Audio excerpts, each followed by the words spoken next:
The 2nd Battalion, York and Lancaster Regiment was an infantry battalion of the British Army created in 1881 by the redesignation of the 84th Regiment of Foot in 1881. The battalion was in existence from 1881 until 1948, when it amalgamated with the 1st Battalion. History: the 2nd Battalion's first action was in the 1882 Anglo-Egyptian War, where it fought at the Battle of Tel el-Kebir under Lieutenant General Sir Garnet Wolseley. The 1st Battalion fought in the Urabi Revolt of 1884. From Egypt it was sent to England before going to Bermuda in 1883, Nova Scotia, back to the West Indies and then on to South Africa before going to India and finally Limerick in Ireland by 1912. Matabele War. In March 1891 the 2nd Battalion left the West Indies bound for Cape Town, where detachments were sent on garrison duty all around South Africa. Some of the companies were trained as mounted infantry. In 1894 a large portion of the battalion was shipped to Mauritius just as rebellion was breaking out in Rhodesia, where a large Matabele force entered the British colony of Mashonaland.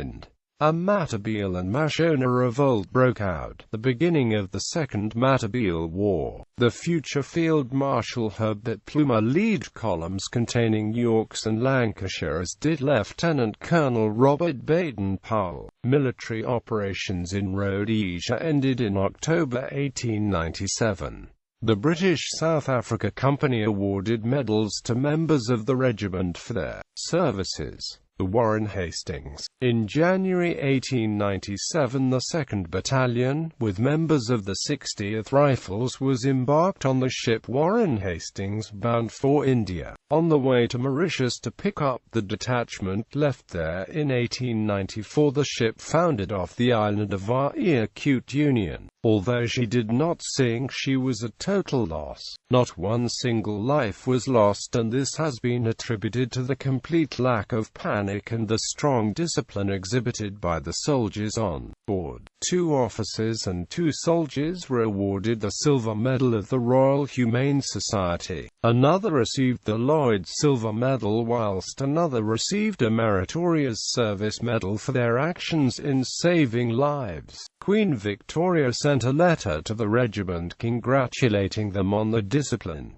First World War. During the First World War the 2nd Battalion served in France and Flanders with the 16th Brigade, 6th Division. At the outbreak of war the battalion was based in Ireland. From there they were hurried to the front in Belgium. They landed in France on the 6th of October, 1914. The first action the 2nd Battalion was involved in was during the race to the sea when they fought at the Battle of Armentières. They relieved greatly reduced battalions of Lincolnshire Regiment and the Royal Scots Fusiliers, which had just fought in the Battle of the Marne, and received the first casualties that night from German artillery. The 2nd Battalion, along with the 1st Battalion, Buffs in a fast reconnaissance advanced and took the village of Redingham on the 18th of October before coming under fierce machine gun fire. The 2 battalions were forced back by a fierce German counterattack, but according to Marden's History of the 6th Division, the situation was saved by Major Bailey's company from the Yorks and Lancashire. Bailey's company worked its way around the left flank of the Germans, forcing them to halt their attack. The 6th Division fought a fierce battle for the high ground on a line from Preniesks to Redingham. The fighting lasted from 20 to the 31st of October, when the 6th Division was forced into low ground. After a brilliant defence by the Buffs and the 2nd Yorks and Lancashire, Redingham was lost and the 6th Division was forced into a line they would remain in for the next few months, and the German offensive of 1918 would find the British still holding The 6th Division suffered nearly 4,700 casualties in this battle. The 2nd Battalion spent most of the early part of 1915 holding a relatively quiet sector of the front. In July 1915, they were moved to the northwest of Ypres, where they were involved in attempting to restore the line around Hooge, which had been under heavy attacks after the Second Battle of Ypres ended. On the 9th of August 1915, at 3:15 a.m., the 6th Division launched an attack along a 1,000-yard front with the 2nd Yorks and Lancashire on the left of the attack, supported by the 1st Buffs. The attack was completely successful, with all objectives recaptured. The Yorks and Lancashire were awarded the Battle Honour Hooge 1915 for their part in this battle. The battalion remained in this area for the rest of 1915. 1916, the 2nd Battalion fought through the later battles of 1915 and was involved in the first battle that used tanks toward the end of the Somme campaign in 1916. At the Battle of Morville, the 6th Division began their attacks on the morning of the 25th of September, which took all their objectives. The 2nd Yorks and Lancashire, with the 1st King's Shropshire Light Infantry, captured the final objectives. With good weather and a well-coordinated creeping artillery barrage, the attack was one of the most successful of the Somme campaign, with the 6th Division capturing 500 prisoners, 6 machine guns and 4 heavy trench mortars. During the Somme campaign, the 2nd Battalion was involved in 3 general attacks in September and October. The 6th Division suffered 6,917 casualties during the battle. After the Somme campaign, the 6th Division was sent to the Loos salient. Most of the early part of 1917 was relatively peaceful, but after the successful Canadian Battle of Vimy Ridge, the Germans began withdrawing from various sectors in front of the British positions. On the 13th of April 1917, with forewarning that the Germans were going to be withdrawing from the positions in front of the 2nd Yorks and Lancashire, the battalion was ordered to closely follow up as the Germans withdrew. The 2nd Battalion followed so closely that they completely occupied all the German positions by 6 p.m. During the next 4 days, the division advanced so rapidly that they almost managed to capture Hill 70 before the Germans strengthened their resistance. Other than this 6-month period in the Loos salient, the 2nd Battalion spent the rest of 1917 in various quiet sectors until the Battle of Cambrai began in November 1917. The 6th Division were placed in the center of the attack on the 20th of November 1917, opposite Ribecourt. The 16th Brigade, including the 2nd Yorks and Lancashire, were in the first wave of the attack, which involved a 4,000-yard advance to take Ribecourt. The 6th Division captured Ribecourt and Marcoing when the cavalry took over the advance. By the 7th of December, the few positions the British had managed to hold on to after the German counterattack and the battle had ended were those gained by the 6th Division at Ribecourt. In March 1918, the 6th Division was based around Lagnicourt when the German spring offensive was launched. The 6th Division lost over 5,000 men in the first 2 days of the retreat. During the Battle of the Lys in April 1918, the division suffered further heavy casualties, forcing the division out of action until September 1918. In September 1918, the 6th Division went into action for the last time during the Great War when they took part in the 100 Days Offensive. By the 31st of October, the 2nd Yorks and Lancashire were on the banks of the Sambre-Oise Canal when they were withdrawn withdrawn from the front line. In 6 weeks of fighting, the 6th Division had suffered over 6,200 more casualties.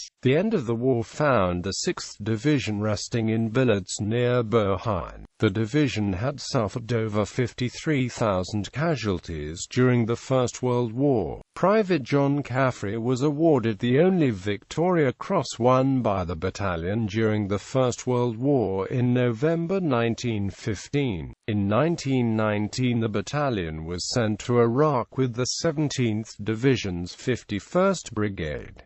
Interwar years. After the Great War, the 2nd Battalion were sent to Mesopotamia as part of an occupation force for the British Mandate of Mesopotamia. From 1921 to 1939 they were on garrison duty in India and then Sudan. During the time in India, the 2nd Battalion won the Durand Football Cup 3 times, in 1927, 1929 and 1930.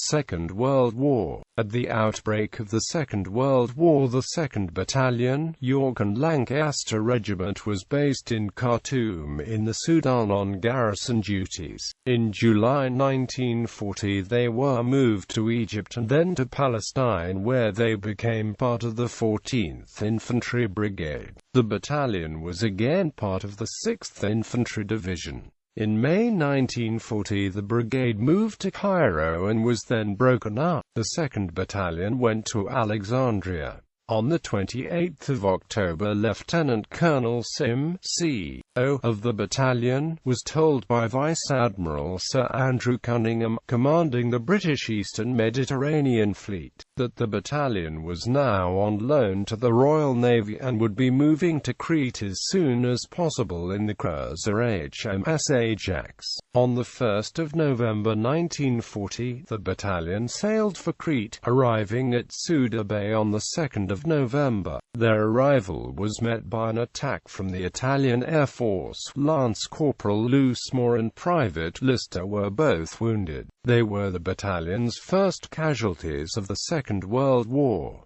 On the 31st of December 1940, Lieutenant Colonel Sim went to Egypt and Marge A. Gilroy, who would later command the 14th Infantry Brigade, took command of the battalion. The 14th Brigade was reformed around the 2nd Yorks and Lancashire and 2nd Black Watch and under the command of Brig. B. H. Chappell DSO. The brigade spent its time building defences on the island, but these were limited. Little happened on Crete until April 1941, when the Allied forces in Greece were evacuated. Battle of Crete. With the surrender of Greece in 1941, Crete was thrust into the war. The 2nd Battalion, Yorks and Lancashire, along with the 2nd Battalion, Black Watch and 2nd BN, the Leicestershire Regiment, were tasked with the defence of Heraklion Airfield. For the middle of May 1941, air attacks against Heraklion increased to 4 or 5 a day until the 20th of May, when troop carriers dropped paratroopers at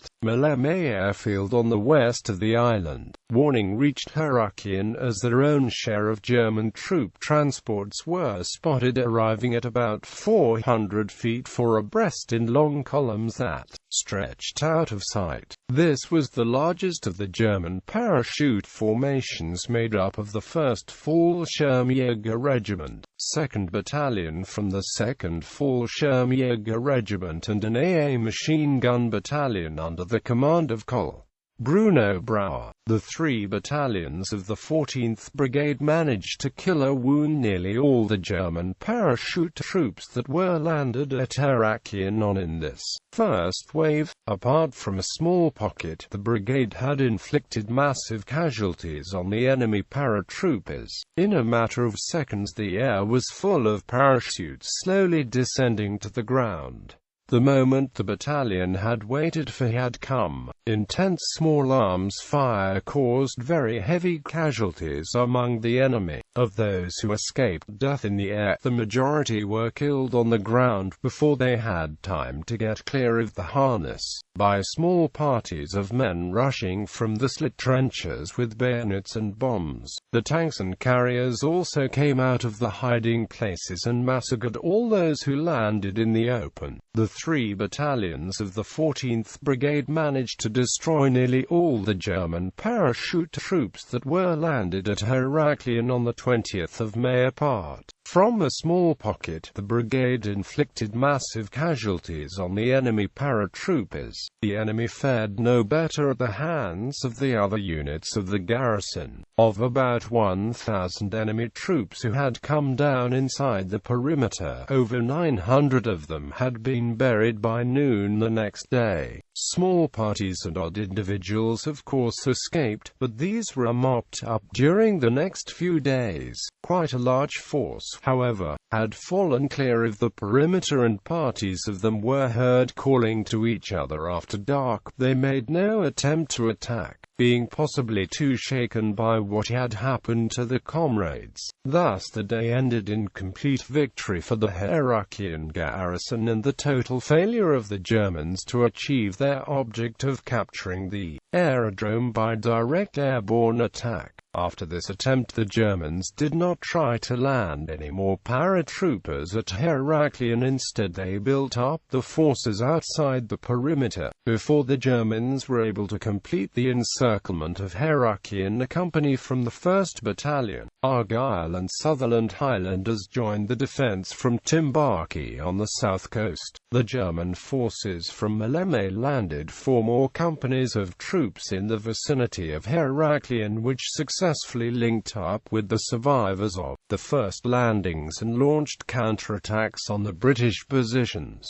The fighting at this time was extremely fierce, but the Yorks and Lancashire held the positions. By 28th of May, the position on the island as a whole had been lost, and General Freyberg ordered the evacuation. When the men of the 14th Brigade heard of the evacuation, they were astonished, as to them the whole battle of the last 10 days had seemed to have been eminently successful. The evacuation was badly attacked during the withdrawal to Alexandria, with over 1/5 of the 4,000 troops evacuated being killed, wounded or captured on the voyage out. The destroyer HMS Imperial suffered mechanical failure and had to be sunk by the Hotspur, and due to the delay caused by transferring men over to the other ships, the convoy was still well within reach of the Luftwaffe and Italian Air Force. The Hereward was sunk. Both the Dido and the Orion suffered massive bomb damage, with heavy casualties amongst the crew and troops packed on board both ships. Some 600 troops were killed or captured before the convoy could reach safety. After a brief period of recovery in Egypt, the 2nd Battalion was sent with the 14th Brigade to fight the Vichy French forces in Syria. As they arrived at Damascus, the French had surrendered. The battalion remained in Syria on occupational duty until mid-October 1941, when they moved to Alexandria to a staging camp from where they would be sent to Tobruk to relieve the besieged Australian 9th Division.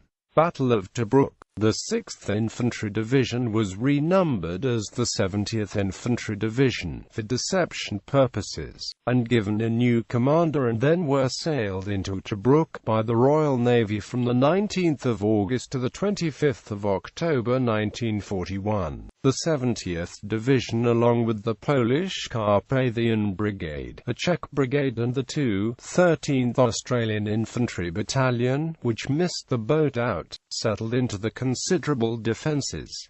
The 2nd Battalion was placed in the second line of defences. In November, the garrison was informed of its role in the upcoming Operation Crusader, in which the 70th Division would have to break out through the besieging German and Italian force and link up with British 8th Army.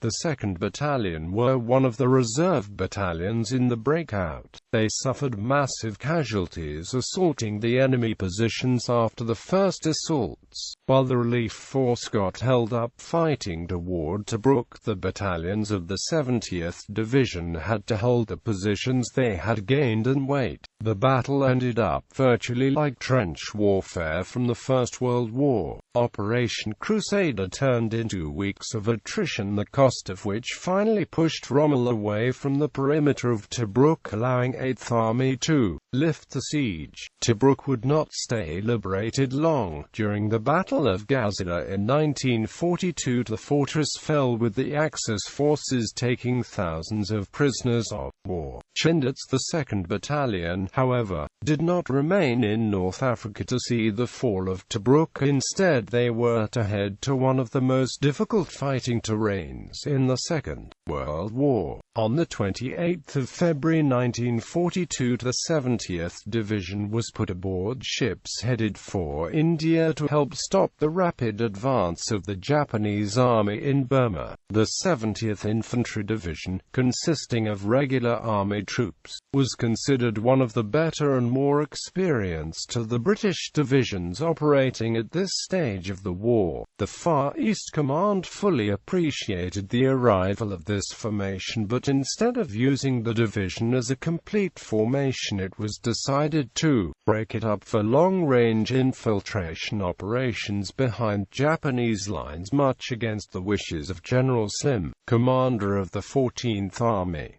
The units of the division were converted into Chindit brigades and the battalions were organized into columns. The 2nd Battalion became the 65th and 84th columns in the 14th Chindit Brigade. After months of training and waiting for the right opportunity, Operation Thursday began on the 5th of February 1944. This was the second large-scale Chindit operation. The 14th Brigade was flown into a landing strip cut out of the jungle by the 16th Brigade. From Aberdeen, the battalion sent out missions to attack Japanese supply lines and communications. After the death in a plane crash of the commander and creator of the Chindit's March, Gen. Order Wingate on March 24, decisions were made and the plans were changed. Without the force of Wingate driving the operation forward, focus for the Chindit forces was switched to battles on the Indian border at Kohima. The 14th Brigade with the 2nd Yorks and Lancashire made an incredible and exhausting march through the heavy jungle, heading north to operate with U.S. Gen.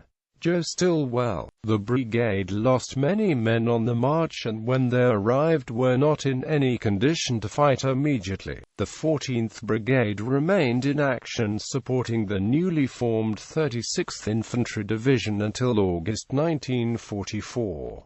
Most of the casualties suffered during this campaign were from malaria, dysentery and malnutrition. The battalion was then moved to India and did not take part in any further operations during the Second World War. Throughout the Second World War, the 2nd Battalion had fought against the Germans, Italians, Japanese and the Vichy French in 4 different campaigns and in extremely different environments.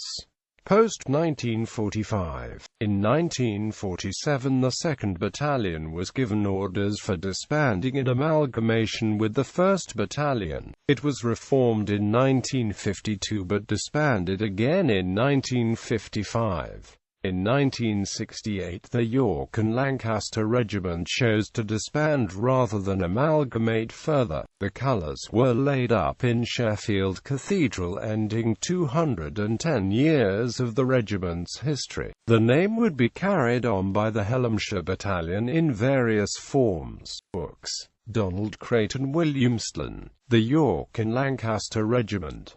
Great Britain, Leo Cooper.